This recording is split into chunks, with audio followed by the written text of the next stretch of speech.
কেউ কেউ ঈশ্বরকে পাগল বলে, কারণ তিনি তার একমাত্র পুত্রকে আমাদের জন্য মরতে পাঠিয়েছিলেন। কিন্তু না ভাইরা, আসলে এটাই ভালোবাসা। কোনো বোকামি এটা করতে পারে না, শুধু ভালোবাসা। 1 করিন্থীয় অধ্যায় 1 পদ 25-এ ঈশ্বরের বাক্যটি দেখুন। কেননা ঈশ্বরের যে মূর্খতা তা মনুষ্যদের অপেক্ষা অধিক জ্ঞানযুক্ত। অর্থাৎ ধরা যাক এটি ছিল বোকামি, এটি মানুষের বোকামির চেয়েও বড় ছিল। তিনি জানতেন তিনি কি করছেন।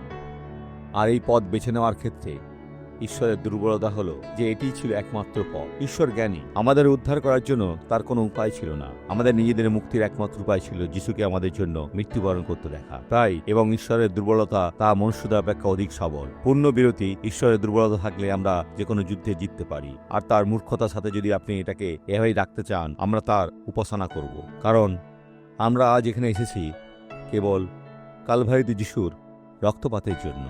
এখন আমরা প্রার্থনা করব। পিতা, আমি সকলের জন্য প্রার্থনা করি, এইসব মানুষ যারা আমার সাথে প্রার্থনা করছে, যাদের মধ্যে কিছু এখনো উদ্ধার পায়নি, কিন্তু এখন তারা তাদের জীবন তোমার হাতে উৎসর্গ করতে পারে, কারণ তুমি তোমার মহিমার জন্য তাদের উদ্ধার করবে।